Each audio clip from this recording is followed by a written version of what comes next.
घेन मी जन्म याजसाठी देवा तुझी चरणसेवा साधावया. हरिनाम कीर्तन संतांचे पूजन घालू लुटांगण महाद्वारी. आनंदे निर्भर असो भलते ठाई, आनंदे निर्भर असो भलते ठाई, सुख दुःखा नाही चाडा महा. हरिनाम कीर्तन संतांचे पूजन घालू लुटांगण महाद्वारी. अनिक सायास न करी न धरी आस, होईन उदास सर्व भावे. हरिनाम कीर्तन संतांचे पूजन घालू लुटांगण महाद्वारी. मोक्षा महाघरी कामारी ते दासी, मोक्षा महाघरी कामारी ते दासी. होय सांगवैसी तुका म्हणे, किंवा होय सांगू तैसी तुका म्हणे. हरिनाम कीर्तन संतांचे पूजन घालू लुटांगण महाद्वारी.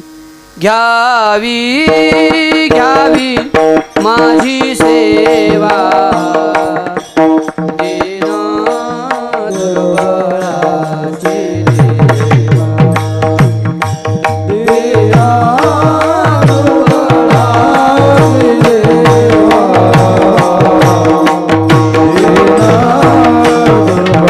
दुर्बळाची देवा,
देना दुर्बळाची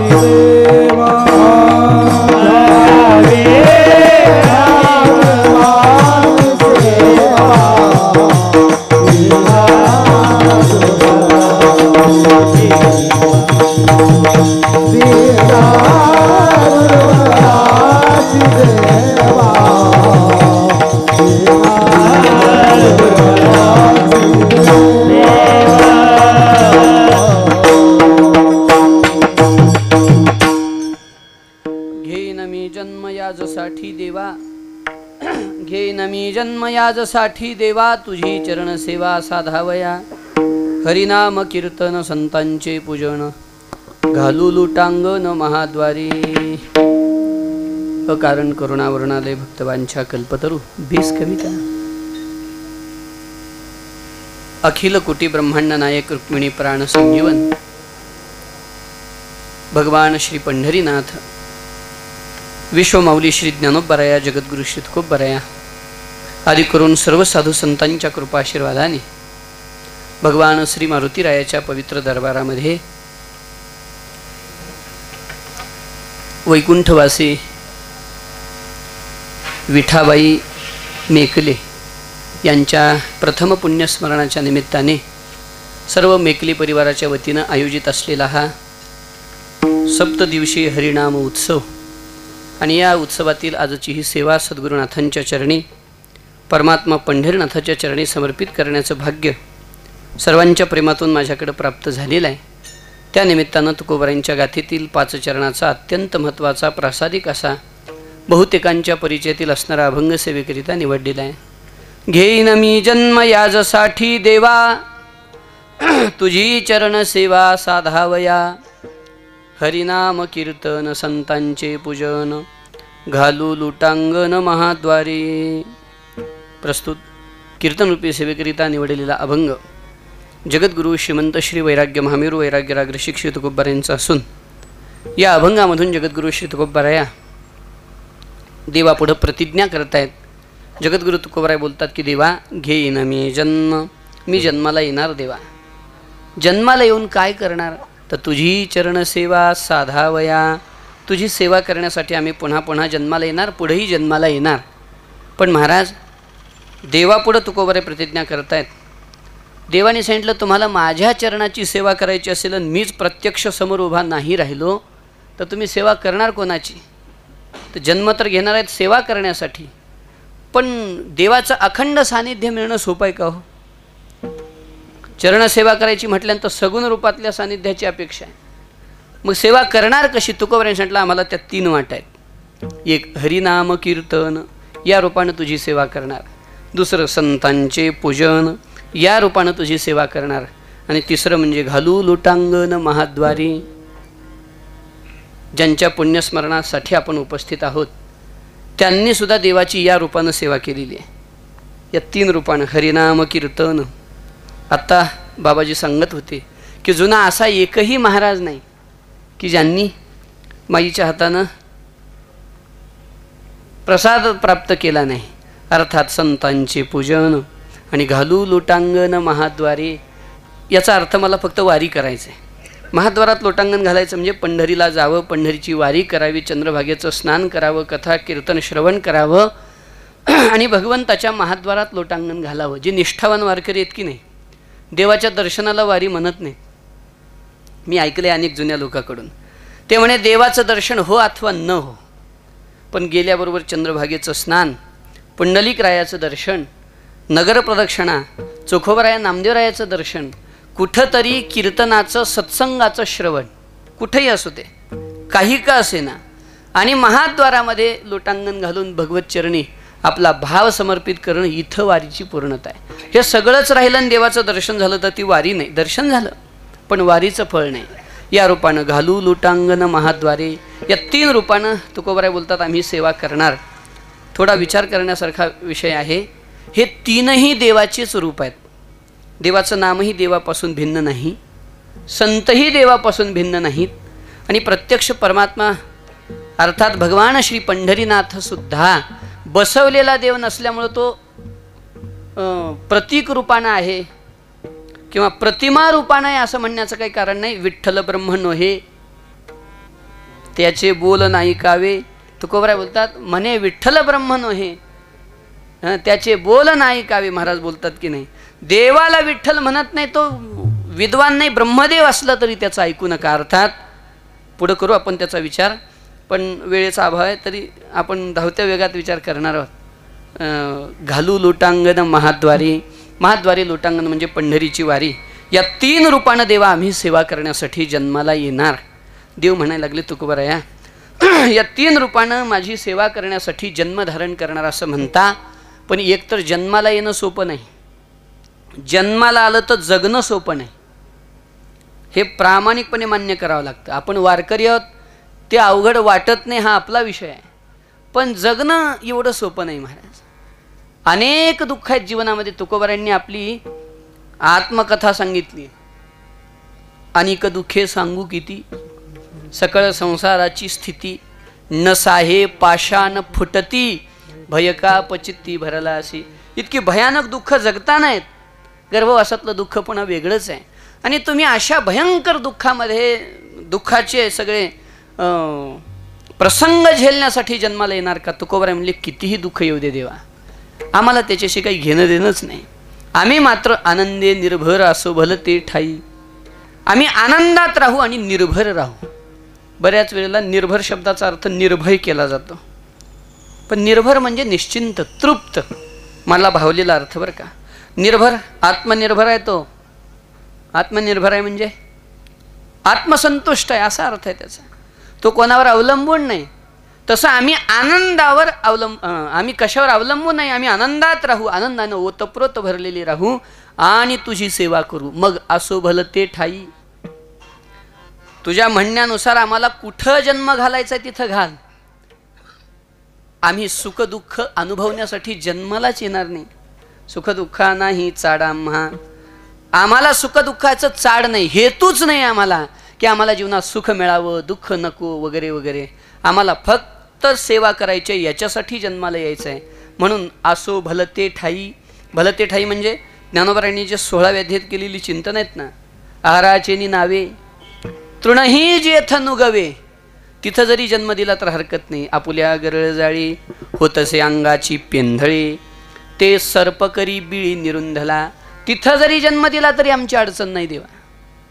मना येईल तो जन्म देई, भलते कुळी भलत्या ठाई, ते मी साकडे घालीत नाही, परी हृदयी हुनी तुवा नव जावे. याचा अर्थ काय? जन्म कुठं व्हावा आमचा आग्रहच नाही. देवाने एका ठिकाणी म्हटलंय, जर माणूस जीवन जगताना अतिशय रजगुण तमोगुणाचा आश्रय करून जगत असेल, क्षिपाम्यजस्त्रमशुभान आसुरीश्वेव योनिषु पूर्वर्ण आसुरीम योनिमापन्ना मूढा जन्मनी जन्मनी, नाही बदल झाला, पुढचा आलं ते श्लोक. द्विशतक क्रूरान संसारेषु नराधमान, एक शब्द आठवेना, द्विशतक क्रूरान संसारेषु नराधमान, तानहम द्विशतक क्रूरान संसारेषु नराधमान क्षिपाम्यजस्त्रमशुभान आसुरीश्वेव योनिषु. ते जरी पद आम्हाला दिलं तरी हरकत नाही. अशुभ योनीमध्ये जरी जन्म घातला, त्याचं वर्णन ज्ञानोबारायांनी केलेलं आहे, तरी आमचं काही म्हणणं नाही देवा. फक्त कुठं जरी असलो तरी तुझी सेवा आम्ही करणार. आणि सेवा करताना सुख मिळावं अशी इच्छा नाही, दुःख नसावं अशीही इच्छा नाही. त्याच्यामुळं कुठं जरी जन्म दिला, कितीही अव्यवस्थेमध्ये जन्म दिला तरी आम्हाला हरकत नाही देवा. सुख दुःखा नाही चाडा महा. मग करणार काय? तुकोबराय बोलले, काहीच करणार नाही. अनेक सायास न करी न धरी आस. अनेक सायास करणार नाही, अनेक आस धरणार नाही. इथं फार व्यापकानं बोलता येईल. अनेक सायास करणार नाही म्हणजे सेवेशिवाय दुसरं काही करणार नाही. आणि सेवा करून कशाची आशा करणार नाही, सेवा करून सेवेचीच आशा करणार. म्हणजे साध्यही आमच्या जीवनाचं सेवा आहे, साधनही आमच्या जीवनाचं सेवा आहे. अनेक सायास न करी न धरी आस. आमच्या जीवनात सेवेशिवाय दुसरं काही करायचं नाही आणि सेवा करून पुन्हा सेवाच मिळवायची. आणि महाराज, तुमची जरी इच्छा नसली तरी अनेक गोष्टी सेवा करायला लागल्यानंतर मिळतात.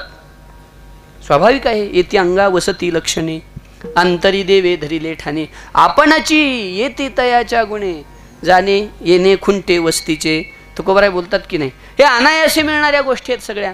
तेव्हा कसं कराल? आणि खरं आहे, वारकऱ्याला देवाशिवाय जरी हेत काही नसला मनामध्ये तरी मान स्वाभाविक मिळतो, संपत्ती सहज मिळते, लोक त्याची पूजा सहज करतात. मग हे सगळे विषय मिळायला लागल्यानंतर तुम्ही काय यांचा द्वेष करणार का? तुकोबराय म्हणले, द्वेषही करणार नाही आणि या गोष्टीसाठी अंतकरणामध्ये अनुरागही ठेवणार नाही. मग होईन उदास सर्व भावे. आलं तर त्याचा द्वेष नाही आणि आलं तर त्याच्याबद्दल लोभ नाही. उदास प्रवृत्ती आहे. उदास शब्दाचा अर्थ आहे मध्यस्थ भावना आहे. त्याचा रागही नाही, त्याचा द्वेषही नाही. होईन उदास सर्व भावे. ठीक आहे महाराज, पण एवढं निष्ठेनं सेवा करून जन्मोजन्म पुन्हा पुन्हा धारण करून पुन्हा पुन्हा सेवा करण्याचा तुमचा जो हेतू आहे, हे सगळं करून तुम्हाला सुखदुःखाची जरी अपेक्षा नसली तरी मोक्षाची अपेक्षा आहे का हो? तुकोबराय म्हणले, काय देवा, मोक्षासाठी जर हे करायचं असतं तर मोक्ष तर आमच्या घरी आहे. मोक्षा महाघरी कामारी ते दासी, होय सांगो तैसी तुका म्हणे. आम्ही सांगल तसं काम करायला मोक्ष आमच्या घरी आहे. मोक्ष दुराराध्यो किर होय, परित्वाराधी तुझे पाय, म्हणोनी धाडीसी तेथ जाय पाय कुजैसा. असं मोक्षा महाघरी कामारी ते दासी, होय सांगो तैसी तुका म्हणे. पण मोक्ष जरी घरी असला तरी आमची ही इच्छा आहे की आम्हाला उदास व्हायचं. उदास म्हणजे सगळ्यापासून असंग राहायचं आहे, निसंग राहायचं आहे. भोग आले तरी त्याचा विलास करायचा नाही आणि भोग आले तर त्याचा त्याग करायचा नाही. आम्हाला फक्त त्याच्यापासून असंग राहायचं आहे आणि म्हणून मोक्षही स्वीकारणार नाही. जीवनात येणाऱ्या अनुकूल प्रतिकूल गोष्टीचा विचारही करणार नाही. फक्त आणि फक्त तुझी अखंड सेवा, तेही आनंदानं अंतःकरणाला ओतप्रोत भरून ठेवून करणार. आणि याच्यासाठीच जन्माला येणार. घेईन मी जन्म याच्यासाठी देवा, तुझी चरणसेवा साधावया. हरिनाम कीर्तन संतांचे पूजन घालू लुटांगण महाद्वारे. असा अत्यंत महत्त्वाचा हा अभंग आहे.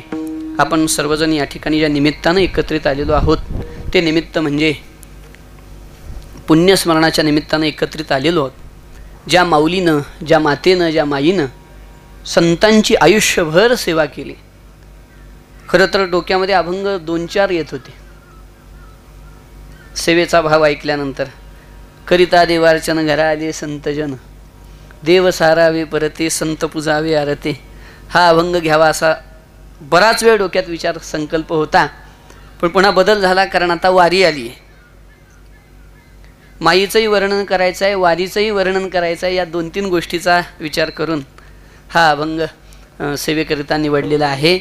खरं पाहता पुण्यस्मरण कशासाठी साजरं करावं हो. काही काही माणसं म्हणतात बघा, आम्ही मायबाप असेपर्यंत त्यांची फार सेवा केली, पुन्हा काही करत बसलो नाही. बोलतातही असं. त्यांचं आत्ताच्या भौतिक जगताच्या ज्या विचाराची पातळी आहे त्या विचाराच्या पातळीनं विचार केला तर ते बरोबरही वाटतं.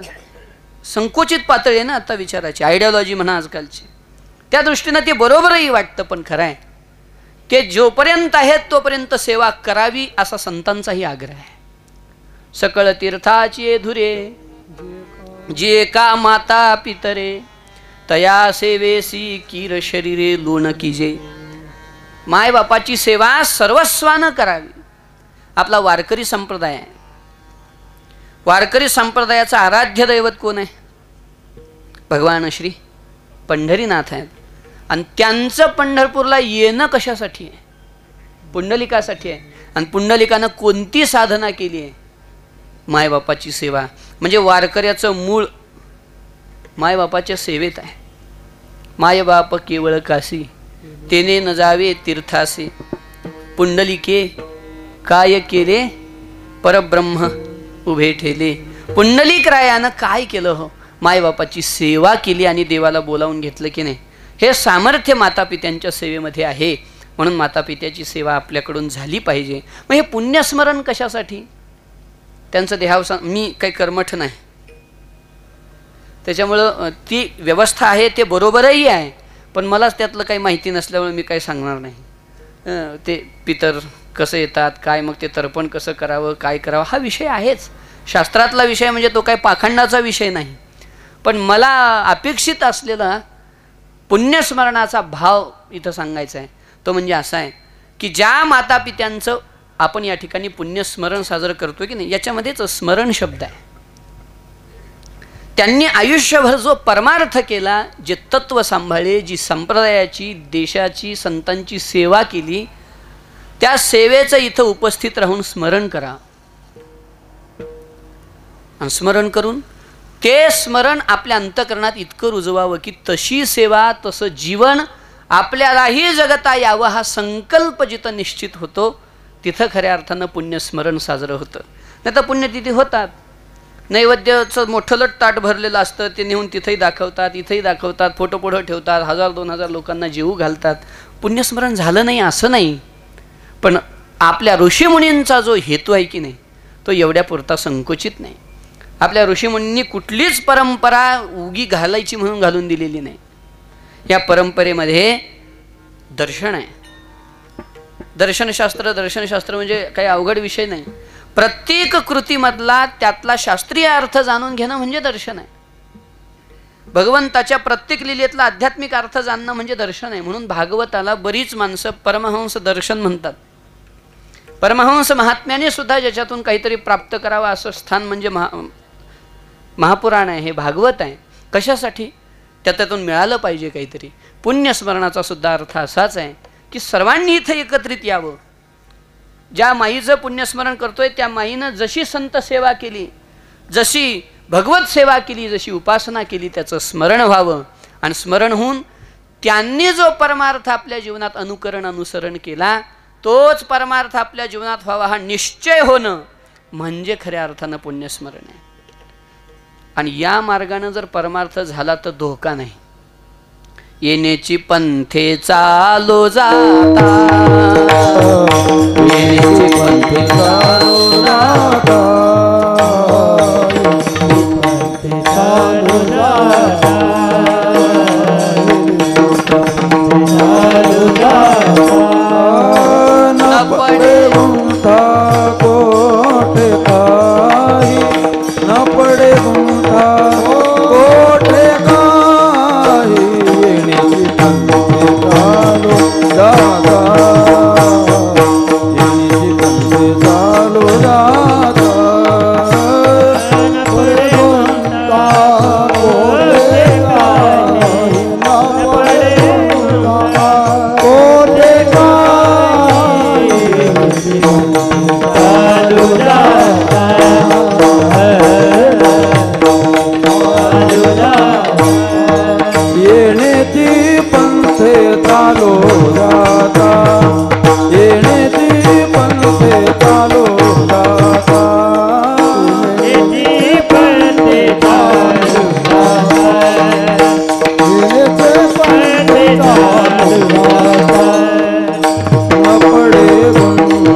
पडे गोंधळा कोडे काय न पडे गोंधळा कोडे काय येणे ते पंथे चालू जाता येणे ते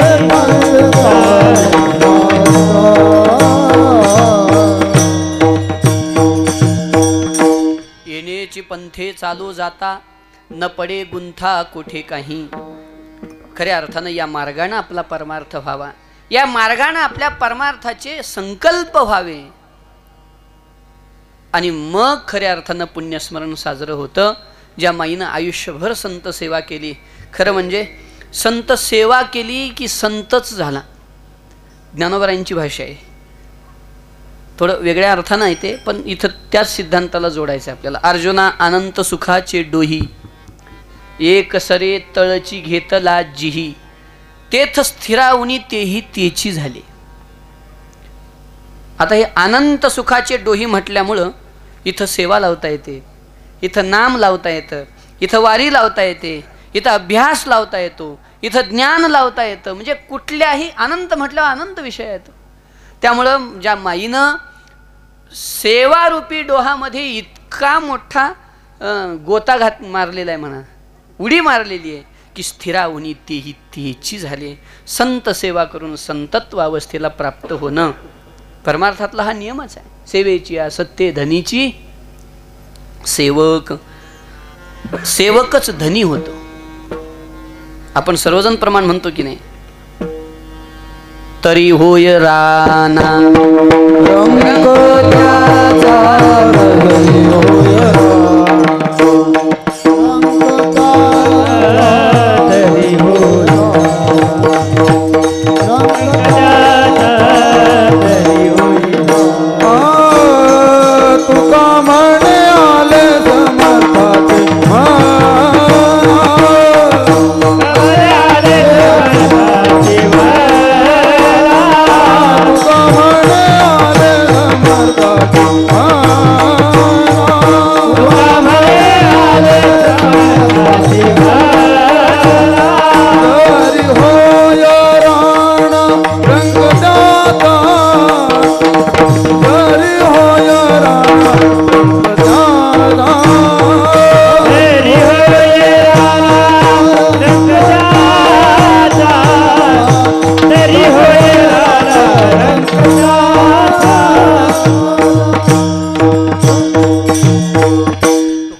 आले समर्थाचे समर्थाचे म्हणा तरी होय राणा रंक त्याचा. रंक त्याचा राणा होय, रंकाचा राणा होईल. सेवेमध्ये हे सामर्थ्य आहे. आणि म्हणून आयुष्यभर ज्यांनी संत सेवा केली आणि त्यांचं पुण्यस्मरण करताना परिवाराचाच हा फक्त विषय नाही, इथं येणाऱ्या प्रत्येक वारकऱ्याच्या हृदयामध्ये त्या सेवेचं स्मरणच आहे. गेली 3 दिवसापासून जे इथं प्रवचनाच्या रूपानं कीर्तनाच्या रूपानं उपस्थित आहेत ते सगळे हेच स्मरण करतायत. याचा अर्थ आपणही आपल्या मनामध्ये हा निश्चय करूनच इथून बाहेर पडलं पाहिजे की माझ्या हातानं सुद्धा संत सेवा घडावी. नाही घडत. कशी घडत नाही? नेता जरी दूध जयामध्ये सार होत नाही, पण ताकाचे उपकार. एवढी सेवा होत नाही, पण केवढी होईल तेवढी होईल. निदान फुकाचे जीवन तरी पाजा. तुकोबारांच्या भाषेत मी म्हणजे उपदेशानं बोलतोय असं नाही, मी हे सगळं मला घेऊन बोलतोय. इथून निघताना तेवढीही सेवा व्हावी असा भाव हृदयात असला पाहिजे. तेवढी होणं शक्य नाही ना, जेवढी होईल तेवढी तरी. यथा योग्यम तथा कुरु. जितकं आपल्यासाठी योग्य आहे, अनुकूल आहे, तितकी सेवेचा निश्चय मनामध्ये करणं आणि हा संकल्प मनामध्ये घेऊन इथून बाहेर पडणं हे खऱ्या अर्थानं पुण्यस्मरण. तुका म्हणे सेवे माझे संकल्प वेचावे, माझे संकल्प वेचावे, माझे संकल्प वेचावे. तुका म्हणे सेवे माझे संकल्प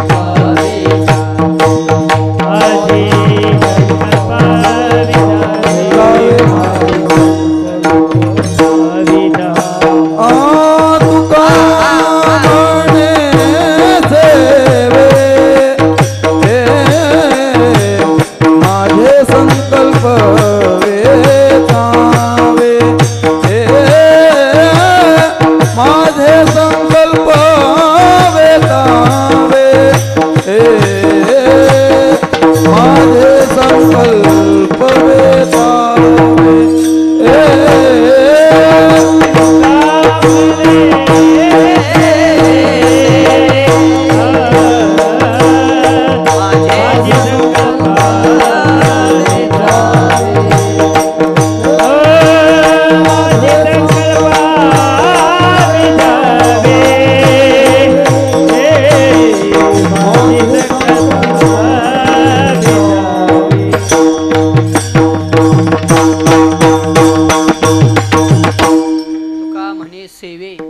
माझे संकल्प वेचावे. तुकोबरा देवाकडे बोलतायत ना, देवा सेवेत आमचा संकल्प व्हावा.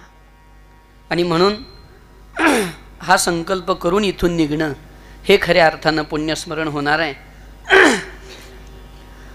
माझी प्रकृती बरी नाही, त्यात अशी थंडी सुटली आहे आणि त्यात दिवाळी सुरू आहे, त्यामुळे बरोबर स्वर लागत असेल माझा असा अनुमान धरतो मी.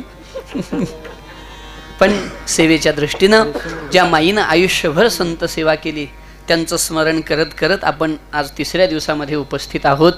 आणि सेवेचाच एवढा अधिष्ठानाचा किंवा एवढा सेवेचाच पाया पक्का असल्यामुळं अभंगही सेवेच्या संबंधानं चिंतन करणारा चिंतन सेवेसाठी निवडलेला आहे. जगद्गुरु तुकोबरा या अभंगामधून देवापुढं प्रतिज्ञा करतायत. अभंगाचं चिंतन करूया. तत्पूर्वी एकदा भजन करू. विठोबा रखुमाई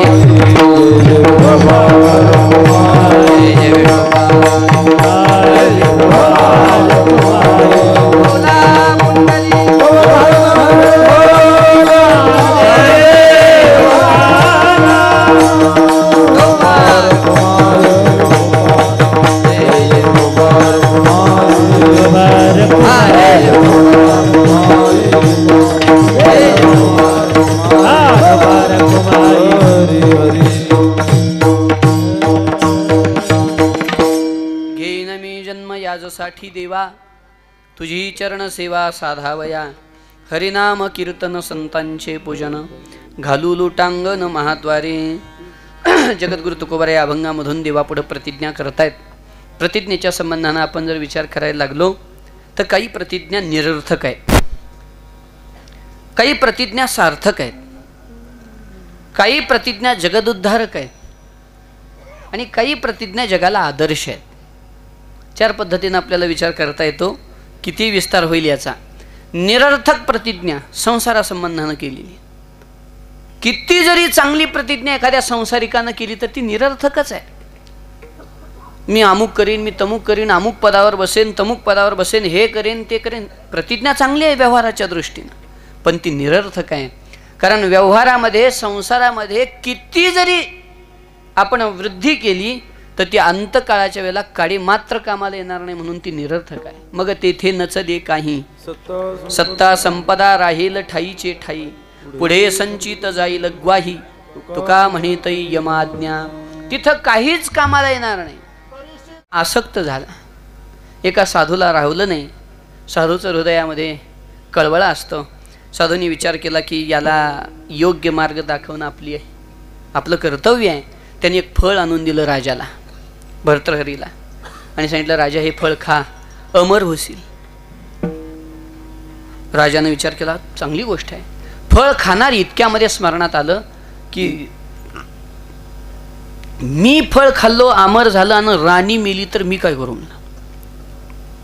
मग हे फळ राणीला दिलं पाहिजे. फळ आणून राणीला दिलं. आता विचार करा, प्राणात आत्मा परप्रिया हा असं विद्यारण्य स्वामींचं म्हणणं आहे. वित्तात पुत्र, पुत्रात इंद्रिय, इंद्रियात प्राण, प्राणात आत्मा परप्रिया. सर्वात जास्त प्रेम जर कशावर असेल आपलं तर ते आपल्या आपल्या जीवावर प्रेम आहे. पण भर्तृहरीचं त्याही पेक्षा बहु आवडसी जीवापासून या राणीवर प्रेम होतं की अमर होण्याचं फळ सुद्धा त्यानं राणीला दिलं. पण खरं सांगायचं तर एवढं जीव लावणारा पती असूनही राणीचं प्रेम राजावर नव्हतंच. ते कोणावर होतं? ते एका प्रधानावर होतं. तिनं विचार केला, मी फळ खाल्लं आणि प्रधान मेला तर मी जगून काय करू. ते फळ तिनं बोला की प्रधानाला दिलं. म्हणजे बोला की मला झोप येणार नाही हो म्हणून म्हणतोय. फळ कुठं गेलं? प्रधानाकडे. एवढं प्रेम करणारी राणी होती, पण प्रधानाचं प्रेम राणीवर नव्हतंच. त्याचं प्रेम एका वेश्येवर होतं, नगरवधूवर होतं, गणिकेवर होतं. त्यानं विचार केला, मी फळ खाल्लं अमर झालो, ही जर गणिका मेली तर मी काय करू जगून. त्यानं ते फळ कुणाला दिलं? गणिकेला दिलं. गणिका हातात फळ घेऊन विचार करायला लागली, काय करू हे फळ खाऊन? अमर होईल. पण अमर होऊन जर मला हेच करायचं असेल तर असलं जीवन अमर होऊन जगण्यापेक्षा हे फळ मी माझ्या राजाला दिलं पाहिजे. कारण राजा अत्यंत सुव्यवस्थितपणे राज्य चालवतो, त्या राज्याला त्याचा लाभ होईल. तिनं ते फळ आणून पुन्हा कोणाला दिलं? राजाला. राजाला निहारून बघितलं, सकाळी 10 वाजता आपल्या वाड्यातून निघालेलं हे फळ लातूर रोड मार्गे फिरून पुन्हा घरणीत वापस कस काय. ज्यावेळेला ते फळ निहारून पाहिलं, लक्षात आलं की हे फळ फिरलंय. उलटा तपास सुरू केला. वेश्येला विचारलं, काय ग हे फळ आलं कुठून? तिनं सांगितलं, हे फळ मला प्रधानजींनी दिलं. प्रधानाला विचारलं, हे फळ आलं कुठून? आता त्याला सांगणं गरजेचं होतं. त्यानं सांगितलं, राणीनं दिलं. राणीला समोर घेऊन विचारलं, का असं केलं म्हणे.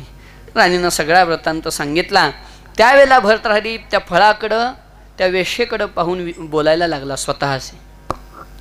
याम चिंतयामि सततम मयि सा विरक्ता साप्यण्यमिच्छति जनम स जननोन्यसक्तः अस्मत्कृते च परितुष्यति काचिदन्या दिक्तांच तंच मदनंच इमांच मांच. किती सुभाषित, म्हणजे भर्तृहरीने कसे शब्द वापरलेत बघा. याम चिंतयामि सततम मयि सा विरक्ता. सा ती माझ्याबद्दल विरक्त आहे, जिचं मी रात्रंदिवस चिंतन करतो. मग साप्यण्यमिच्छति जनम, सा अन्यम जनम इच्छति. तिला तिच्या मनामध्ये तिसराच कोणीतरी पुरुष मनामध्ये आहे. व तो पुरुष तरी त्या राणीवर प्रेम करतो का? नाही. स जनः अन्यासक्तः. तो पुरुष सुद्धा एका वेश्येवर आसक्त आहे. आणि माझ्या पत्नीनं माझ्यावर संतुष्ट राहावं म्हणून मी रात्रंदिवस प्रयत्न करणारा, ती माझ्यावर संतुष्ट नाही, पण ही वेश्या माझ्यावर संतुष्ट आहे. अस्मत्कृतेच परितुष्यति काचिदन्या. ही अन्यहा, ही दुसरीच माझ्यावर संतुष्ट आहे. काय म्हणे, ही सगळा प्रवास जे चाललाय हे सगळं म्हणजे असं आहे, हे काम देवानी सगळं फिरवून टाकलं. म्हणून ज्या कामानं आसक्त झालेली माझी राणी धिक्तांच, कामानं आसक्त झालेला प्रधान धिक्तंच, कामानं आसक्त झालेली ही वेश्या धिग इमांच, आणि कामानं आसक्त झालेला मी धिगमांच, आणि या सगळ्याला फिरवणारा काम सुद्धा धिगमदनंच. सगळ्यांना भर्तृहरीनं धिक्कार दिला, धिक्कार केला. म्हणजे संसारात किती जरी चांगले संकल्प प्रतिज्ञा झाल्या तरी त्या अंतकाळाच्या वेळेला निरर्थक आहेत. स्वतःच्या नजरेत स्वतःला धिक्कार द्यावा इतकी निरर्थक संसारिक प्रतिज्ञा आहे. वेळ घेत नाही. साधकाची प्रतिज्ञा ही सार्थक प्रतिज्ञा आहे. साधकाची प्रतिज्ञा काय आहे हो? साधकाची प्रतिज्ञा एकच आहे, पुढती नयोया निघाले पैजा येथ, जे भवसर्गा उबगले मुमुक्षु योग ज्ञाना ओळगले. तेव्हा म्हणल्यामुळे झालं. पुढती नयोया निघाले पैजा येथ. ज्ञानोबा बोलतात, साधकाची ही प्रतिज्ञा आहे की आता मी जन्मालाच येणार नाही, ही त्याची प्रतिज्ञा आहे. डोळा हरळ नविरे घाई कोत नजिरे, तैसे काळीचे न विसरे जन्मदुःख, वैर जन्मांतरीचे सर्पा मनो निनवचे, तेवी आतिता जन्माचे उणे जो वाही. मग म्हणे ते न करी जेणे ऐसे होय. आता जन्माला यायचंच नाही, हे जन्म मरणच चुकवायचं, ही प्रतिज्ञा कोणाची आहे? साधकाची. ही सार्थक प्रतिज्ञा आहे. कारण मनुष्य जन्माला येऊनही जन्म मरण चुकवणं हेच जीवनाचं सार्थक आहे. अन्यथा जीवनाचं सार्थक नाही. किती जरी ऐश्वर्य कमवलं तरी जीवन कृतार्थ होणार नाही. म्हणून त्याची प्रतिज्ञा ही सार्थक प्रतिज्ञा आहे. पुढं चला, काही प्रतिज्ञा जगदुद्धारक आहेत. संतांनी केलेल्या ज्या प्रतिज्ञा आहेत त्या जगदुद्धारक प्रतिज्ञा आहेत. ज्ञानेश्वरीमध्ये जर आपण प्रवेश केला, किती प्रतिज्ञा ज्ञानोबारायांनी केलेल्या आहे जगाच्या उद्धारासाठी. त्याआधी पद्मपुराणात एक प्रतिज्ञा केली नारदांनी. ते भक्तिदेवीचा नारदाचा संवाद आहे. भागवताच्या महात्म्यामध्ये आपण ऐकलं असेल. बाबाजी समोर बसलेत, त्यांच्या पुढं काही मी सांगावं एवढा काही मी मोठा नाही. खरं तर कोणापुढंच सांगावं एवढा मी मोठा नाही. फक्त मी माझ्या पुढं सांगायला मी उभा आहे. चुकलेलं पुणे तुम्ही मला सांगा. पण खऱ्या अर्थानं भागवत महात्म्यामध्ये जे 6 अध्याय आहेत त्यामध्ये नारदांचा आणि भक्तिदेवीचा संवाद आहे. भक्तिदेवीनं कलियुगाचं सगळं वर्णन करून सांगितलं, कसं अवस्था झाली. नारदांनीही आपल्या दृष्टीनं पाहिलेलं कलियुगाचं सगळं वर्णन ऐकलं, पाहिलं, सांगितलं. आणि त्यानंतर भक्तिदेवीनं नारदाची स्तुती केली. आणि मग नारदांची स्तुती झाल्यानंतर नारदांना म्हणते, मी स्तुती केली आहे तुमची, पण स्वार्थ आहे माझ्या या ज्ञान वैराग्याला पुनरुज्जीवन पुनःतारुण्य यावं यासाठी तुम्ही प्रयास करा. असं म्हणून या कलियुगामुळं सगळं बिघडलं म्हणून कलियुगाला नाव ठेवायला लागली भक्तिदेवी. नारदांनी सांगितलं, कलीला नावं ठेवू नको. कलियुग किती जरी भयानक असला तरी इथं एक गोष्ट चांगली आहे. कलिना सदृश कोपी युगो नास्ती वरानने. हे सुमुखा, हे सुंदरी, हे वरानने, की युगो नास्ती, कलीला सदृश असा एकही युग नाही. का? कारण इथं फक्त भक्तीनं देवाची प्राप्ती आहे. आणि म्हणून तस्मिन स्वाम स्थापयिष्यामी गेहे गेहे जने जने, ही नारदांची प्रतिज्ञा आहे. मी तुझं घराघरात आणि जनाजनाच्या मनामनामध्ये तुझं स्थापना करेन. ही नारदांची प्रतिज्ञा, ही जगदुद्धारक प्रतिज्ञा आहे. ज्ञानोबारायांची प्रतिज्ञा जगदुद्धारक आहे. ज्ञानोबाराय ज्ञानेश्वरी जवळजवळ अर्ध्याच्या जवळ आली. बोलता बोलता ज्ञानोबाराय म्हणायला लागले की म्हणे, हे बघा, मी जी ज्ञानेश्वरी सांगतोय ती ज्ञानेश्वरी सर्वांनी निष्ठेनं ऐका, निष्ठेनं ऐका, श्रद्धेनं ऐका. असं जर तुम्ही ऐकलं तर तुम्हाला निश्चित रूपानं सर्व सुखाची प्राप्ती होईल. एक श्रोता म्हणायला लागला, महाराज सर्व सुखाची प्राप्ती होईल म्हणता बरोबर आहे, पण याला शास्त्राधार काय आहे की तुमची ज्ञानेश्वरी ऐकल्यानं सर्व सुखाचा अधिकारी होईल? ज्ञानोबारायांचा इथं अधिकार आहे. ज्ञानोबाराय मूळ आपल्या स्वाभिमानावर आरूढ झाले आणि म्हणायला लागले, अरे कोण्या शास्त्राधाराची काय गरज आहे, कोबड्या घ्यायची काय गरज आहे, ही माझी प्रतिज्ञा आहे. हे प्रतिज्ञोत्तर माझे उघड ऐका, तरी अवधान एकले दिजे, मग सर्व सुखाचे पात्र होईजे. याला आधार, ज्ञानोबाराय म्हणले आधाराची गरज नाही. हे प्रतिज्ञोत्तर माझे, हे माझी प्रतिज्ञा आहे आणि उघड प्रतिज्ञा आहे म्हणे, ऐका. हे कशासाठी बोलतो? ही ज्ञानोबारायांची प्रतिज्ञा जगदुद्धारक प्रतिज्ञा आहे. अनेक ठिकाणी हे आपल्याला दृश्य पाहायला मिळतं. हा वाग्विलास विस्तारू, गीतार्थेसी विश्वभरू. प्रतिज्ञा करतात ज्ञानोबाराय, आनंदाच्या वारू मांडू जगा, अवघाची संसार सुखाचा करीना, अवघाची संसार सुखाचा करीना, अवघाची संसार सुखाचा करीना, अवघाची संसार सुखाचा करीना, अवघाची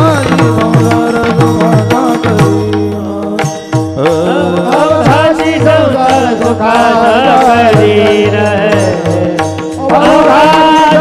सुखाचा आनंदे भरिना तिन्ही लोक, आनंदे भरिना तिन्ही लोक, जाईन गे मायेतया पंढरपुरा, जाईन गे मायेतया पंढरपुरा.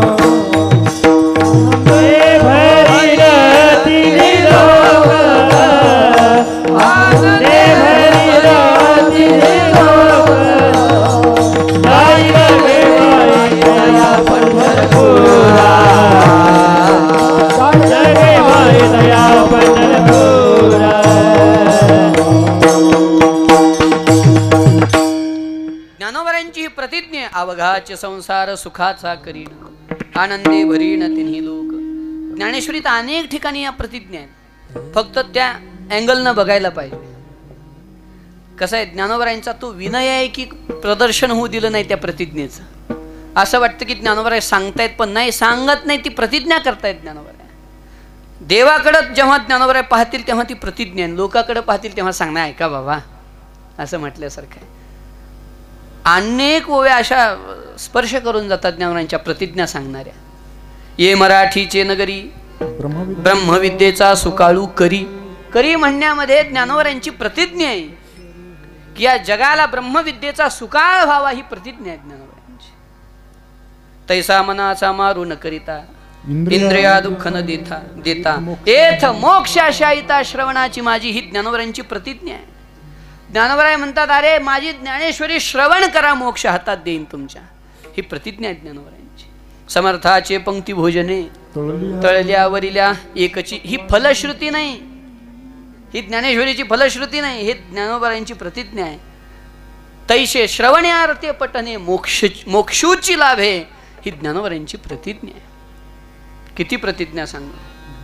भलते नियेथ सद्भावे नहावे प्रयाग माधव विश्वरूप पहावे.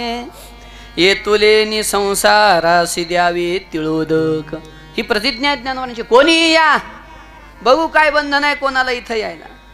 कोणीही या, ज्ञानेश्वरी गंगेमध्ये स्नान करा आणि संसाराला त्या क्षणी संसाराच्या झंझटमधून बाहेर पडा, ही ज्ञानोबरायांची प्रतिज्ञा आहे.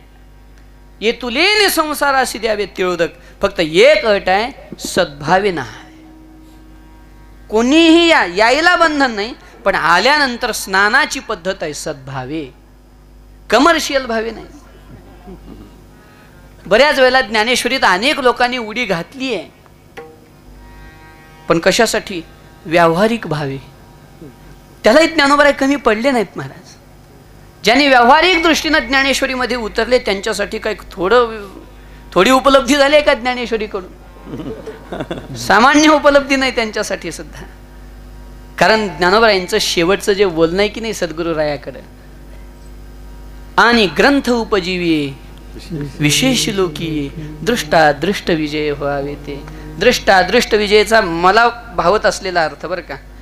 सगळं मी बरोबरच बोलतोय असं नाही, मी माझ्या पद्धतीनं पाहतो सगळ्या ओव्याकडं, त्यामुळे चुकतही असेल, चुकल्यावर सांगत जा.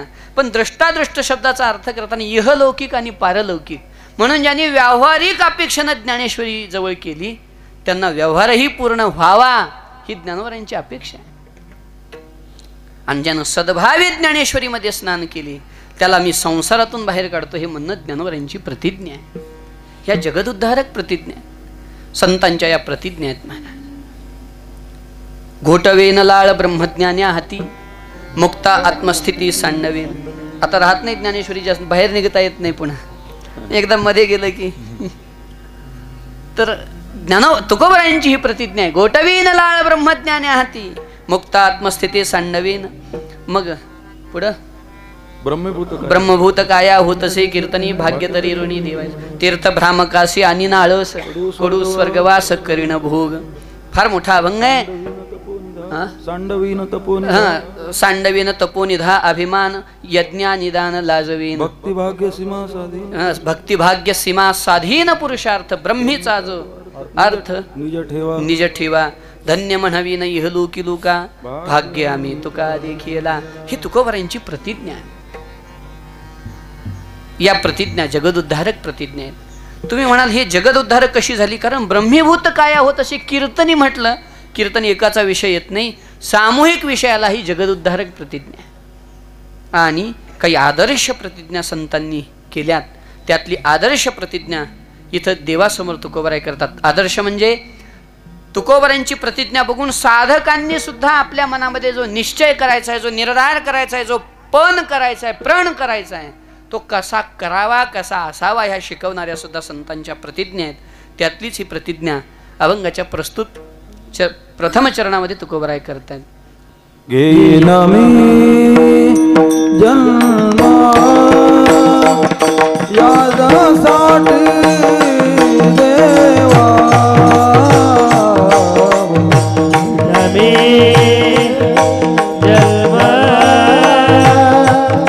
यासाठी देवा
याजसाठी देवा तुझी चरण सेवा साधावया.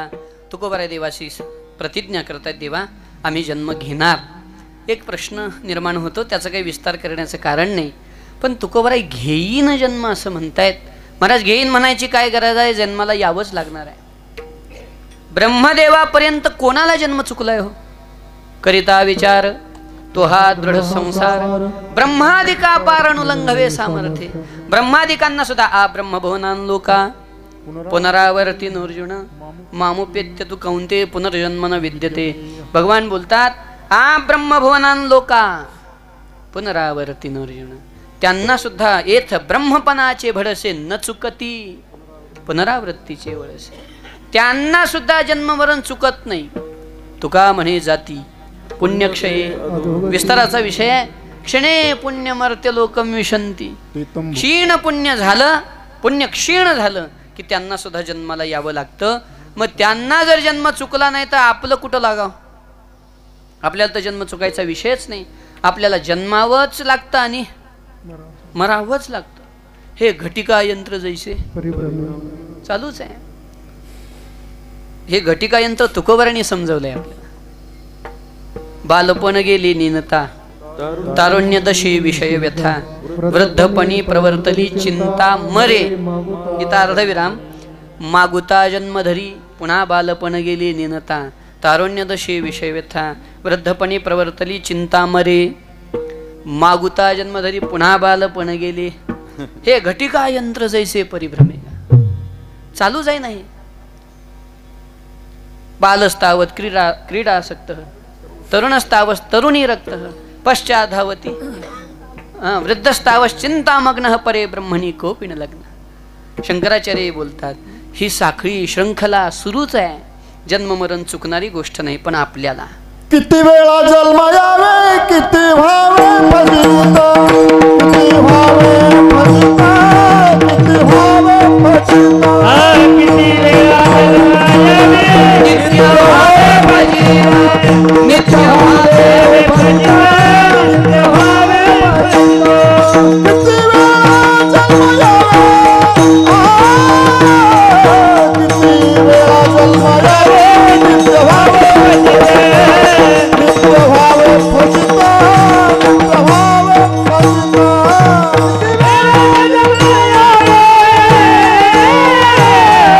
किती वेळा जन्म यावे, नित्य व्हावे फजित, नित्य व्हावे फजित, नित्य व्हावे फजित. किती वेळा जन्मा यावे नित्य व्हावे फजित. चालूच आहे जन्ममरण. कोणाला चुकलं हो जन्ममरण?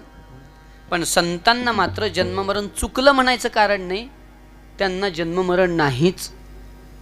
आम्हा भय चिंता नाही धाक, जन्ममरण काही एक, झाला इहलोकी परलोक, आली सकळी गवैकुंठा. संतांना जन्ममरण नाही महाराज. जन्ममृत्यू स्वप्नासारिखे, आपत्या दिसे पारेखे.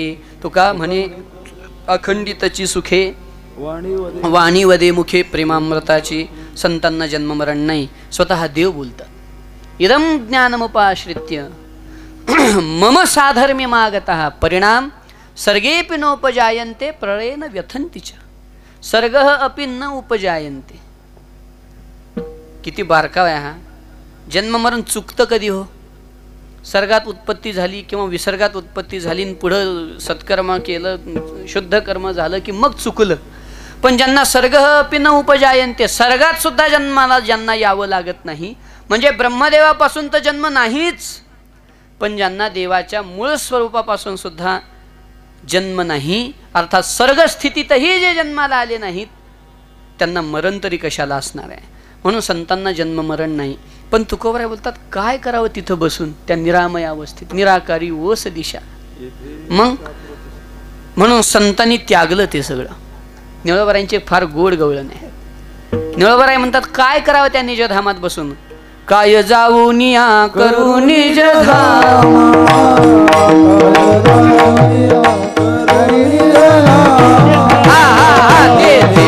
नाथुडे नाडळे विश्राम, नाथुडे नाडळे विश्राम, येथे सांडोनी तमाल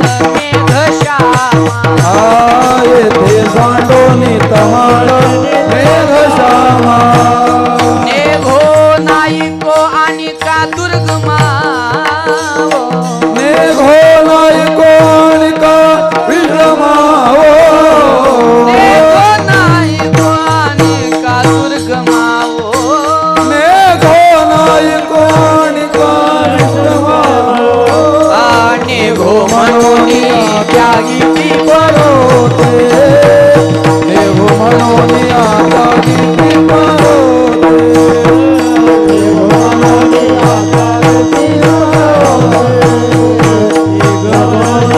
त्यागी ती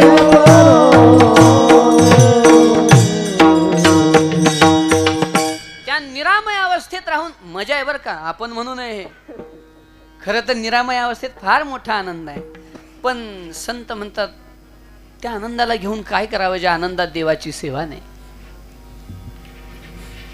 मागचं लॉकडाऊन थोडस ढिलं झालं होतं. आपण गेलो होतो का पंढरपूरला? चैतन्य बाबांच्या दर्शनाला गेलो आम्ही, चैतन्य महाराज देगलूरकरांच्या. बाबांचं दर्शन केलं आणि बाबांना म्हटलं फार विश्रांती झाली बाबा आता. बाबा म्हणले जर कीर्तनच होणार नसेल तर या विश्रांतीला घेऊन काय करावं. तिथं मला आठवलं होतं संतांना हेच वाटतंय त्या स्वर्गात आनंद आहे, पण जिथं भजनच नाही त्या आनंदाला घेऊन काय करा. काय जाऊन या करू निज धामा तेथे मी नातुडे नाढळे विश्रामा. तिथं विश्रामाशिवाय दुसरं काय नाही. झोपून झोपून दम आला म्हणून पुन्हा झोपावं लागतंय तिथं. अशी अवस्था आहे. तेथे मी नातुडे नाढळे विश्रामा येथे सांडोनी तमाल मेघश्यामा. निघो नाईको आणि का दुर्गमाऊ निघो समाधीचे सुख तुच्छ वाटे.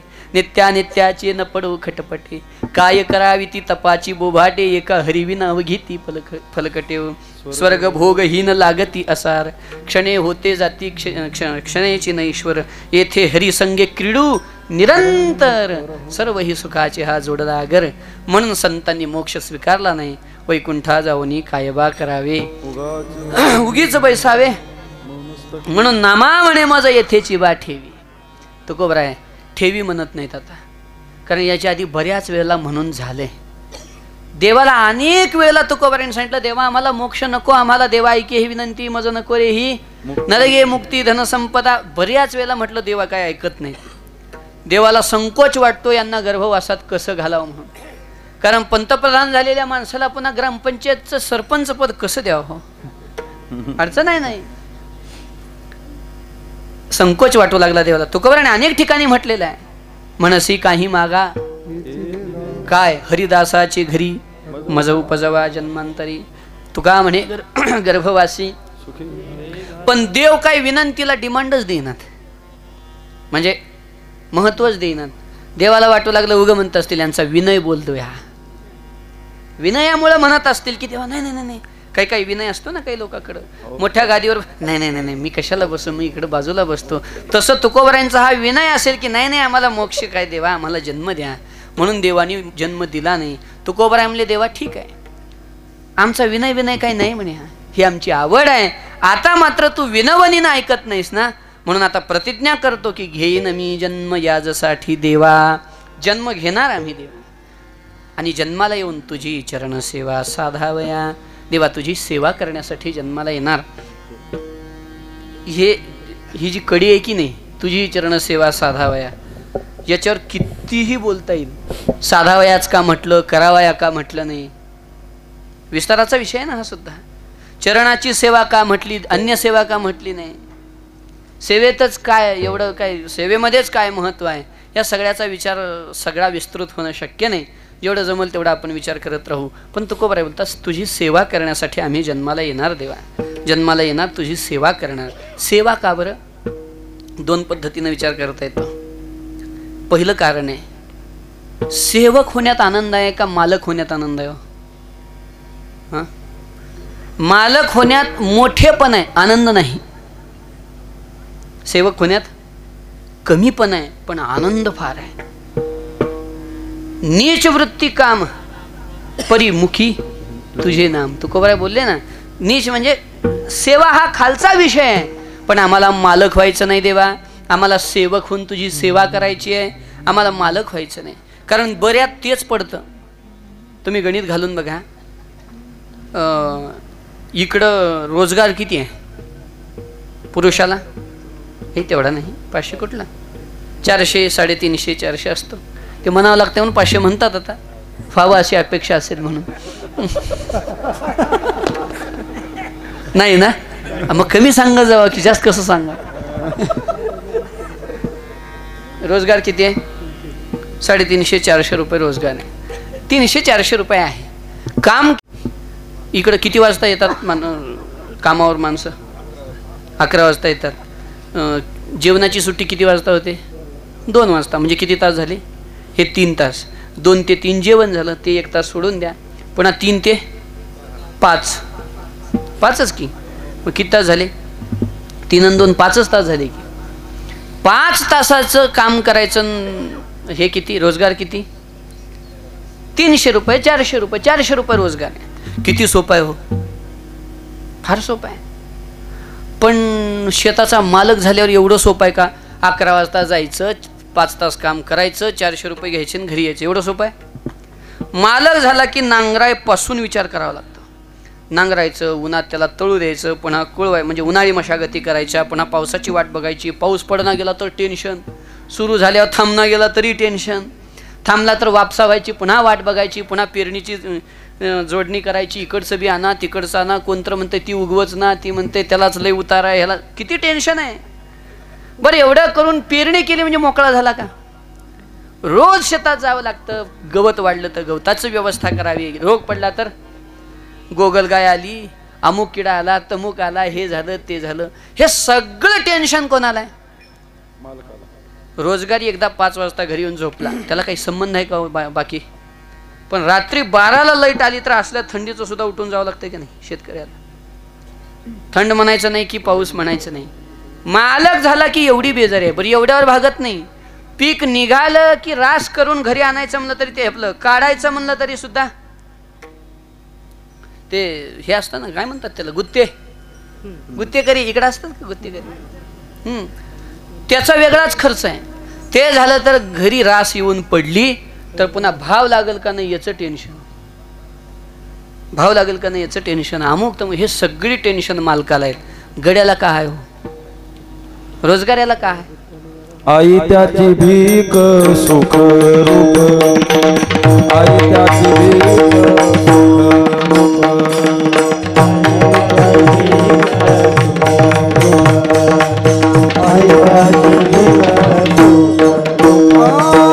भले म्हणाविता संतांचे सेवक, संतांचे सेवक. भले म्हणाविता संतांचे सेवक, संतांचे सेवक. भले म्हणाविता संतांचे सेवक, संतांचे सेवक. भले म्हणाविता संतांचे सेवक, संतांचे सेवक. भले म्हणाविता संतांचे सेवक, संतांचे सेवक. आई त्याची भीक सुख रूप, आई त्याची भीक सुख रूप. भले म्हणाविता संतांचे सेवक, संतांचे सेवक. आई त्याची भीक सेवक, आई त्याची भीक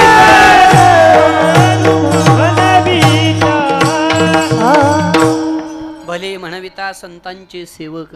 संतांचा सेवक म्हणून घेण्यात आनंद आहे. पुढं आई त्याची भीक सुखरूप, आई त्याची भीक सुखरूप. मालक होण्यात आनंद नाही, सेवक होण्यात आनंद आहे. म्हणून आम्हाला देव व्हायचं नाही, देवाचं व्हायचं आहे, देवाचा सेवक व्हायचा आहे. का बरं? तुकोबरा एका ठिकाणी म्हणतात बघा, देवासी लागे सकळासी पोसावे, देवासी लागे सकळासी पोसावे, देवासी लागे सकळासी पोसावे, देवासी लागे सकळासी पोसावे. आम्हाला लगे खावे काय चिंता, आम्हाला लगे खावे काय चिंता.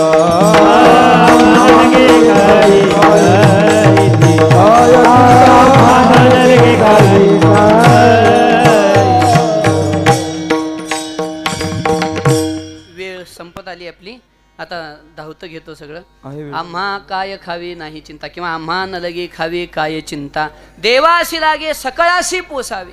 देवाला सगळ्याला पोसावं लागतं, पण आम्हाला आत्ताचं जेवण झालं तर संध्याकाळचं कसं याची सुद्धा चिंता नाही. सेवक असल्याचा हा फायदा आहे.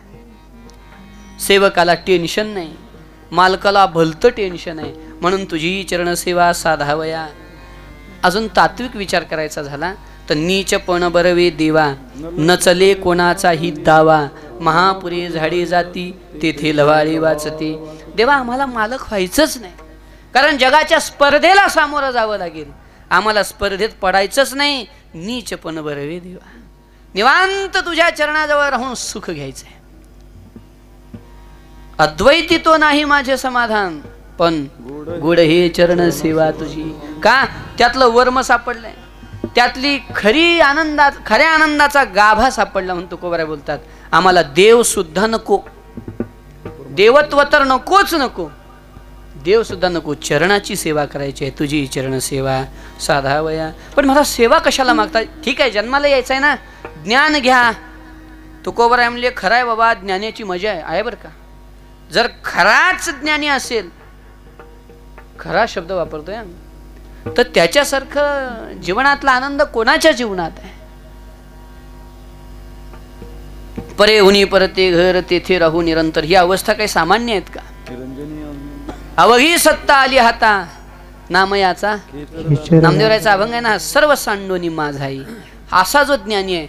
पण तुकोबाराय म्हणले खरं जरी असलं ना देवा, तर एक सांगतो म्हणे ऐका, ज्ञानियाचे घरी चोजविता देव, पण तेथे अहंभाव पाठी लागे. मनवनी अवघे सांडिले उपाय, दरियले पाय दृढ तुझे.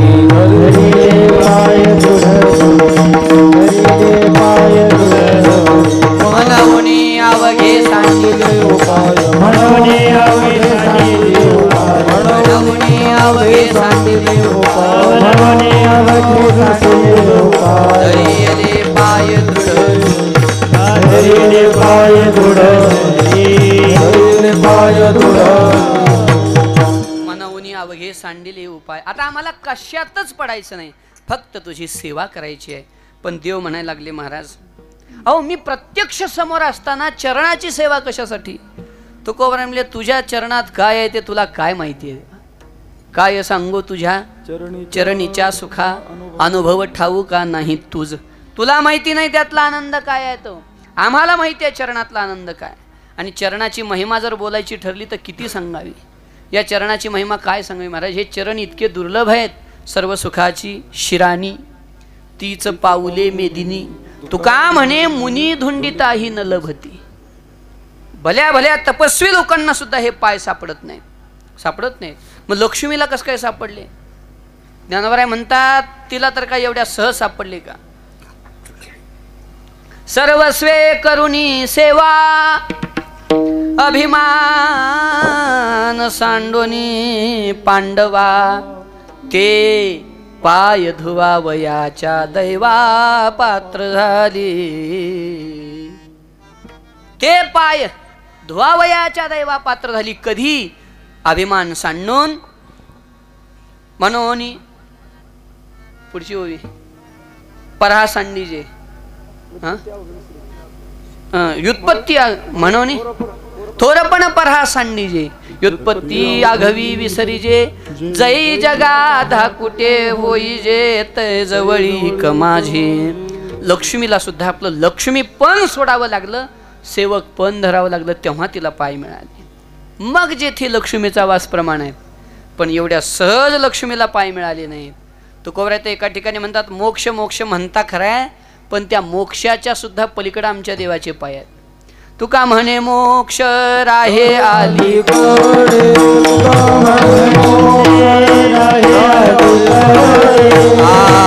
इतर बापुरे काय तेथे, काय तेथे इतर बापुरे काय तेथे, इतर बापुरे काय तेथे, इतर बापुरे काय तेथे. शिवरायांना लिहिलेलं पत्र आहे, त्यातला अभंग आहे. सोन्याचे पर्वत करविती पाषाण अवघे रानरान कल्पतरू परी या दुर्लभ विठोबाचे पाय तेथे हे उपाय न सरते. तुका म्हणे मोक्ष राही अलीकडे इतर बापुडे काय तेथे परी या दुर्लभ विठोबाचे पाय. देवाचे पाय एवढे दुर्लभ आहेत आणि ते दुर्लभ चरण, त्या चरणाची सेवा करण्यासाठी आम्ही जन्माला येणार. जेथे लक्ष्मीचा वास, गंगा आली पापानाश, ती देवाची पाऊल आहेत. तुझी पाऊले तेथे मन माझे भ्रमर. त्या चरणाची सेवा करण्यासाठी पुन्हा पुन्हा आम्ही जन्माला येणार. तुझी चरण सेवा साधावया. पण महाराज जन्माला येणं सोपं नाही. तुकोबाराय म्हणले नसू दे ना, भय नाही जन्म घेता, मोक्ष सुखा हनुला था. पण तुका म्हणे सत्ता करू निकट, आणि ती सेवा करण्यासाठी घेईन मी जन्म यासाठी देवा तुझी चरण सेवा साधावया. देवाने सांगितलं माझी सेवा साधायची आहे का करायची आहे? तुकोबाराय बोलले साधायची आहे.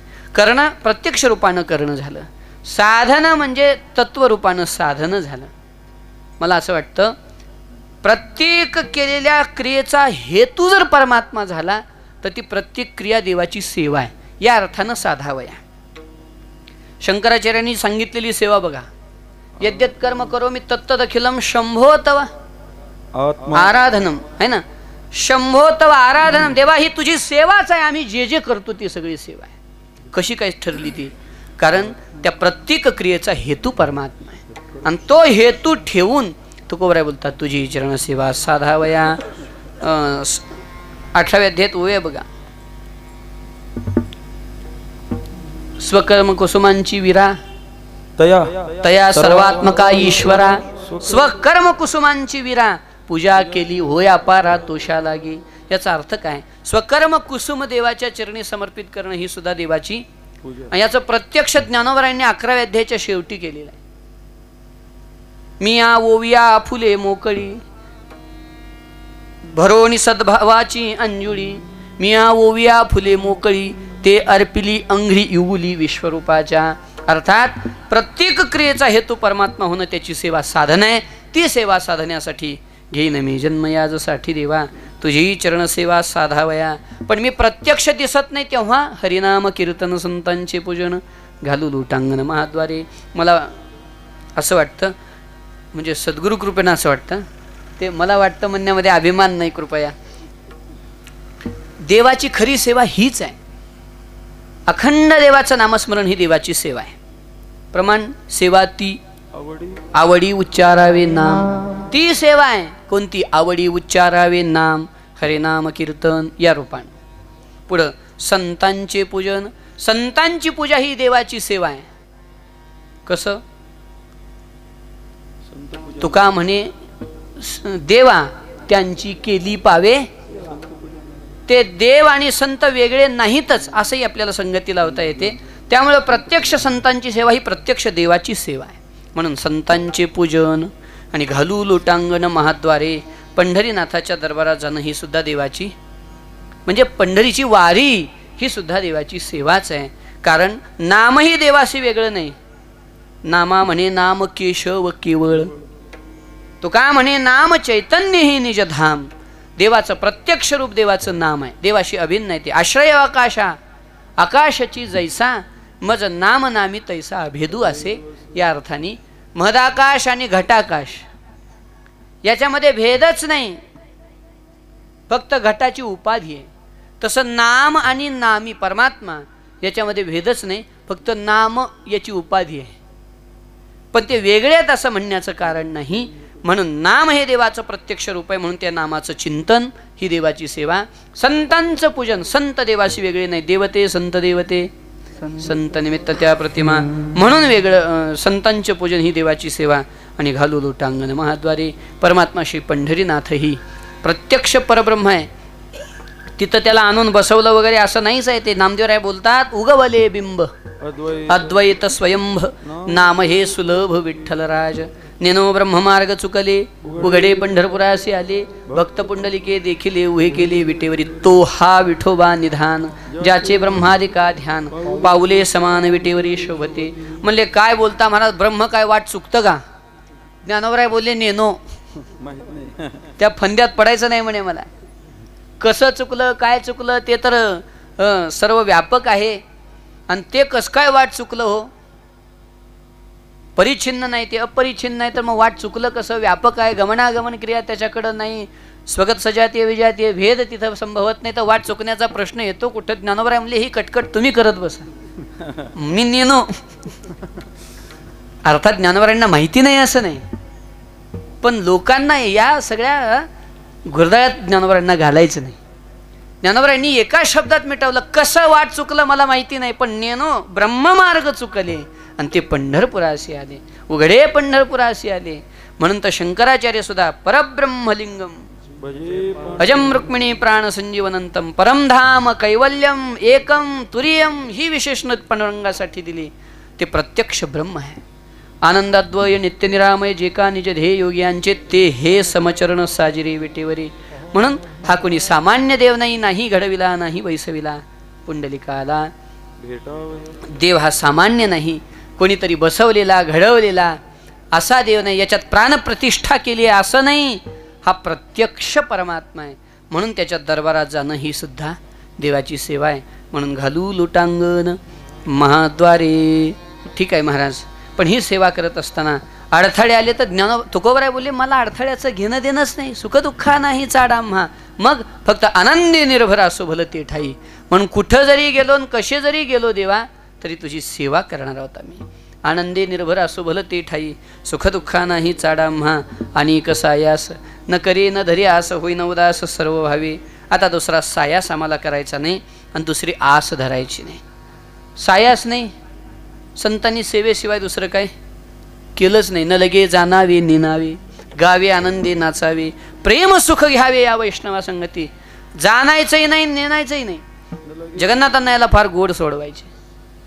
अरे जे आमचंच आहे त्याला जाणायची तरी काय गरज आहे? जाणलं तरी ते आमचंच आहे, नाही जाणलं तरी ते आमचंच आहे. म्हणून न लगे जाणावे नेनावे. एक कीर्तनाला माणूस निघाला घरातून, परिवारात सगळ्या गोंधळ घालायला लागला. मूर्ख आहेत बायका सगळ्या, अक्कल नाही, यांना लक्ष देत नाहीत, काम नीट करत नाहीत, काही नाही. असं म्हटल्यावर सगळे घाबरून गेलेले. नातू ट्युशन होऊन आला. नातवाने विचारलं बाबा काय झालं? अरे म्हणे 8 ते 10 कीर्तन आहे, 8:15 वाजून गेले, अजून टोपीचा पत्ता नाही, टोपी सापडत नाही, कुठे गेली? नातवानं सांगितलं आज झालंय का काय तसं?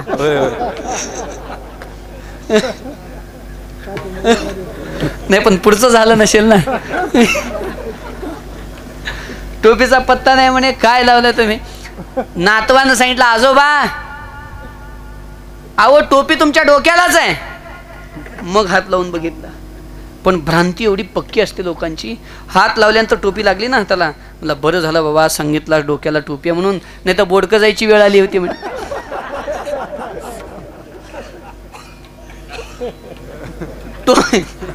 टोपी डोक्याला आहे कळलं अथवा नाही कळलं तरी टोपी डोक्यालाच आहे, बरोबर आहे ना? अरे जीव ब्रह्मैव ना परा हे कळलं तरी तेच आहे, नाही कळलं तरी तेच आहे. मग जाणण्या नेण्यामध्ये वेळ कशाला घालवायचा? म्हणून न लगे जाणावे नेनावे, गावे. ही भजन करायची, ही वारकऱ्याची निष्ठा आहे. ही वारकऱ्याची निष्ठा आहे. म्हणून न लगे जाणावे नेनावे, गावे आनंदी नाचावे. म्हणून अनेक सायास न करी, अनेक आस न धरी. आम्हाला दुसरी आशाही नाही. न नाकपृष्ठम न च पारमेष्ठ्यम न सार्वभौमम न रसाधिपत्यम न योगसिद्धी अपुनर्भवम वा.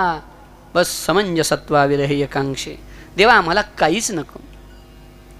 नको तुझी बुद्धी आणि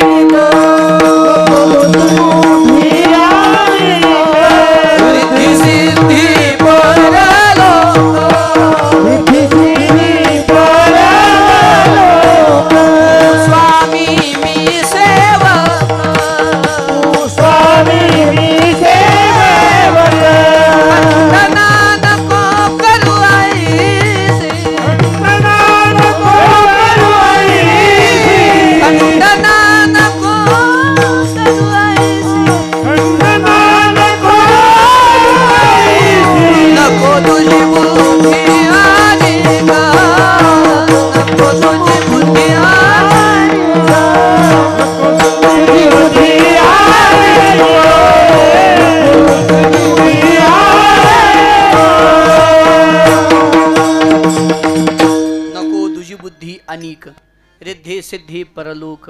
तू स्वामी मी सेवक, खंडना नको करवाईसे. अनेक सायास न करी न धरियास. म्हणजे बरं होईन उदास, आणि अनायासे जे मिळेल, सेवा करायल्यानंतर मान्यता मिळते, लोकांचं प्रेम मिळतं, सगळं सगळं मिळतं, त्यावेळेला यांचा द्वेष नाही संताकडं. नका देऊ मला मान असं नाही संतांचं. एका साधू पुरुषाकडून ऐकलं होतं, आणि प्राय मी ते पाळत नाही पण ऐकलं होतं तसं. ते म्हणे लोक हार घालायले तरी स्वीकारावा. कशासाठी स्वीकारावा? त्यांच्या समाधानासाठी स्वीकारावा, पण आपला विनय हालू देऊ नये. कदाचित माझा अधिकार अजून तेवढा बनला नाही म्हणून मी स्वीकारत नाही, बाकी काही नाही. पण उदास होणं म्हणजे हे आहे, वस्तूचा त्याग नाही, वस्तूशी असंग होणं, अनासक्त होणं. म्हणून सेवा करताना लोकांनी निंदलं काय, वनलं काय, पूजा केलं काय, मारलं काय, आम्हाला त्याच्याशी संबंध नाही. आणि कसायास न करी न धरियास होईन उदास सर्व भावे. बरं, आणि हे उदास होऊन जी अवस्था प्राप्त करायची ती काय आहे? तुकोबा म्हणले मोक्ष वगैरे काही नाही, मोक्ष आम्हा घरी कामा रीती दासी होय सांगवयसे तुका म्हणे. मोक्ष संतांच्या घरी काम करतोय. म्हणून तर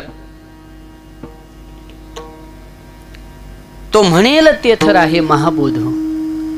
संतांनी सांगितलं जा त्या साधकाच्या अंतरंगामध्ये होऊन जाऊन स्थिर हो, तर महाबोध ते म्हणेल तिकडं जातो. दिठी महासिद्धी तेवी, महासिद्धीना मोक्ष. संतांची कृपादृष्टी ज्याच्यावर पडली त्याला मोक्ष मिळतो, अर्थात मोक्ष त्यांचा सेवक आहे. पंढरीचे वारकरी ते अधिकारी, ते अधिकारी मोक्षाचे, म्हणजे ते अधिकारी म्हणजे ते मोक्षाचे पात्र आहेत असं नाही, ते मोक्षाचे मालक आहेत, ते अधिकारी आहेत, ते त्यांना अधिकार मिळाला असं नाही. ही वारकऱ्याची निष्ठा आहे.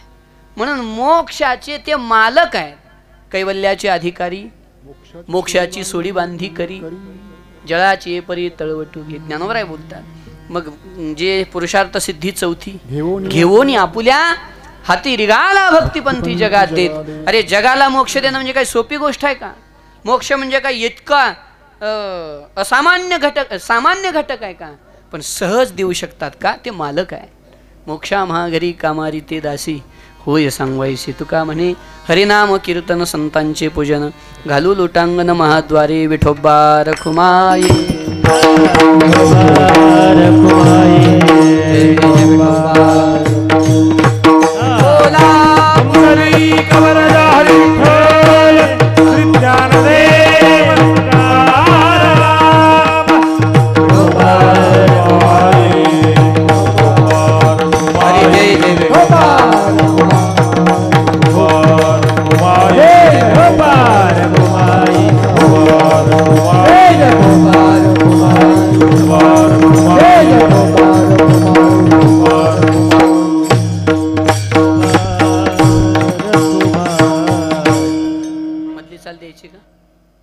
दासी होय सांगवायसी तुका म्हणे. तुकोबराय सांगतात मोक्ष आमच्या घरी कामाला आहे. मोक्षाच्या म्हासी नाही अवघड, तो असे उघड गाठोडीस. संतांच्या गठुड्यात मोक्ष. गठुड्यात सगळ्या वस्तू ठेवल्या जात नाहीत. ज्या सामान्य गोष्टी आहेत त्या गठुड्यात, आणि ज्या अत्यंत महत्त्वाच्या गोष्टी असतात त्या बटव्यात राहतात. पण ज्या अर्थी संतांनी मोक्ष गठुड्यात घातलाय त्या अर्थी मोक्ष एवढा त्यांच्यासाठी सामान्य आहे. एवढी सहज गोष्ट आहे. मोक्ष तुमचा देवा दुर्लभ तुम्हा जवळ ठेव. आम्हाला काय त्याचं महत्त्व सांगता म्हणे. आम्हाला मोक्षाची गरज नाही. मग काय पाहिजे? सेवा पाहिजे. कारण मोक्षाच्याही पेक्षा कितीतरी पटीने आनंद देणारी ही सेवा आहे. म्हणून देवा मोक्ष बाजूला केला, मोक्ष पद तुच्छ केले. या कारणे आम्हा जन्म घेणे युगायुगी, आणि येऊन विट्याईसे सुखनो हे भक्तिरस पडता पडत्यास सेवावी हे. या मोक्ष सुखाचं आपलं चरण सुखाचं सेवन समास्वादन करण्यासाठी आम्ही पुन्हा पुन्हा जन्माला येऊ असं तुकोबाराय प्रतिज्ञा करतात. ज्या माईनं आयुष्यभर हा सेवेचा आनंद जीवनामध्ये अनुभवला, आणि तो आनंद या पुण्यस्मरणाच्या उत्सवाच्या रूपाने आपल्यापर्यंत पोहोचतो आहे, तशी सेवा आपल्यालाही घडावी. खरं तर परिवाराचं सुद्धा हे फार मोठं सौभाग्य आहे की ज्ञानोबरायांनी 3 गोष्टी दुर्लभ सांगितल्यात. सन सुहृद संपत्ती हे तिन्ही एके ठाई मिळती. जय भाग्यधरी उन्नती आपुल्याविषयी. जय भाग्यधरी उन्नती आपुल्याविषयी तै सन सुहृद संपत्ती हे मिळती. पण ही फार मोठी या घरावर कृपा आहे. या घरानं जवळजवळ शेवटचे किती वर्ष सेवा केली? 7-8 वर्ष ना. जवळजवळ माईची सर्वांनी सेवा केली, त्याचं हे फळ आहे. सण म्हणजे दिवाळी, सुहृद म्हणजे सगळे हे वैष्णवजन, आणि संपत्ती म्हणजे या सगळ्या आलेल्या वैष्णवांची सेवा करण्याचं सामर्थ्य. या तीनही गोष्टी या घराला प्राप्त झाल्या. या रूपानं जय भाग्यधरी उन्नती आपुल्याविषयी याच्यातूनच दर्शन होतं की भाग्य खरंच फार मोठं आहे. हे भाग्य या माईनं लिहून ठेवलेलं आहे सगळ्यांसाठी. अशीच सेवा सर्व परिवाराकडून अव्याहत पुढेही घडत राहावी, तशीच सेवा आपल्यालाही घडावी, एवढीच आपण सर्वजण प्रभूचरणी प्रार्थना करू. आणि या ठिकाणी सेवा पूर्ण करतो. झालेली सेवा सद्गुरुनाथांच्या चरणी, परमात्मा पंढरीनाथाच्या चरणी समर्पित करून, माईच्या चरणी समर्पित करून या ठिकाणी थांबतो. सांगा शेवट. उद्धव भाऊ